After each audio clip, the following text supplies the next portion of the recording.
Okay, let's forget all the hype and the crazy prices for just a minute. Today, we're going to grab a wrench and get right under the hood. We're looking at the actual engineering blueprint of blockchain technology. How does it really work, and why does its design matter so much? So, this is the big question, right? This is the puzzle that started it all. How on earth do you create a shared book of records, a ledger, that everyone in the world can trust, but that isn't owned or controlled by any single company, or bank, or government? The answer to that question, well, that's the story we're about to unfold. To even begin to answer that puzzle, we have to start small. I mean, really small. We need to look at the most fundamental piece of the whole system. Think of it as a single, totally unbreakable page in that global ledger we're trying to build. So, what is a block? Honestly, at its core, it's incredibly simple. It's just a container. It's a digital file that holds data. And that page in a ledger analogy, it's perfect. The block just records a batch of stuff that happened, and then it gets added to the book. That's it. And this digital page has a really simple but kind of brilliant two-part structure. First, you've got the header. Think of that like the block's unique ID card.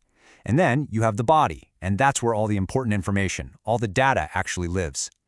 Let's zoom in on that ID card for a second. The header has a few really critical pieces of info. There's a timestamp, so we know exactly when the block was created. There's this thing called a nonce, which really is just a fancy word for a random number that helps solve a puzzle we'll talk about in a bit. And then there's the most important part, the previous hash. And this, right here, this is the secret sauce. That previous hash is a unique, unfakeable digital fingerprint of the block that came right before it. This is literally the chain in blockchain. Each block is cryptographically sealed to the last one, forming this unbreakable sequence. If you try to go back and change something in an old block, its fingerprint changes, the link shatters, and the chain visibly breaks for everyone on the network to see. It's genius.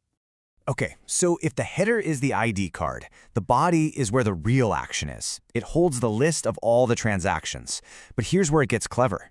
Instead of storing every single transaction one by one, which would be huge, it uses this mathematical trick called a Merkle tree to basically create one single compact fingerprint that represents all of them.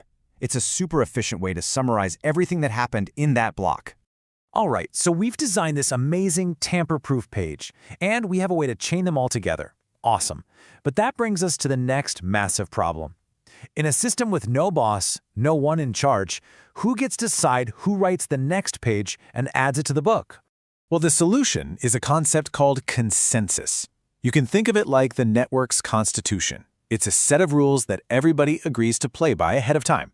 It's how a global, leaderless group can all look at the same data and agree, yep, that's the truth. And that constitution comes in a few different flavors, but really, two main approaches have dominated the conversation: proof of work and proof of stake. They both get you to the same goal, agreement, but they go about it in totally different ways. So at a really high level, you can think of it like this. Proof of work is basically a competition. People use massive amounts of computing power to race to solve a puzzle. Proof of stake, on the other hand, is more like an investment. You lock up your own money as collateral to earn the right to participate. Let's break that down. In proof of work, you have miners who are all racing to solve a really hard math puzzle. The first one to solve it wins the right to add the next block. The security here comes from a real-world cost. It takes a mind-boggling amount of energy and expensive hardware to compete, which makes cheating way too expensive to be worth it. Now, switch over to proof of stake. Here you have validators. Instead of racing, they put their own money on the line. They stake it. The more you stake, the better your odds of being chosen to add the next block. The security model here is beautifully simple. If you cheat, the network automatically takes your money. It's a very powerful reason to play nice. But this brings up a really good question about proof of stake. Since it doesn't cost a validator much in terms of energy to create a block, what's to stop them from secretly voting for multiple versions of the chain at the same time to try and mess things up or even double spend their coins? It's a famous problem known as the nothing at stake problem. And the answer is a simple but absolutely brutal economic penalty: slashing. If a validator gets caught trying to cheat the system, the network protocol automatically destroys. It slashes a chunk of their staked money, gone forever. All of a sudden, there's a very, very real cost to being dishonest. It's a pretty elegant solution that makes honesty the only profitable option. Now, just so you know, while proof of work and proof of stake are the two heavyweights, they aren't the only game in town. There are other models out there. like delegated proof of stake, or DPoS, where users vote for delegates to secure the network.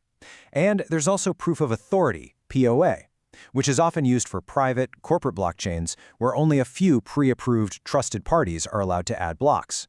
Okay, so we've got our blocks, and we've got the rules for adding new ones. But how does all this information actually get around the world, across thousands of computers, without any central server coordinating everything?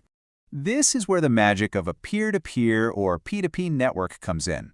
Instead of a central company server pushing out updates, every computer in the network, every node, connects directly to several others. News just spreads through this web of connections, almost like gossip, allowing everyone to stay in sync without a single point of control or failure. And within this giant network, there are basically two main kinds of participants. You have the full nodes.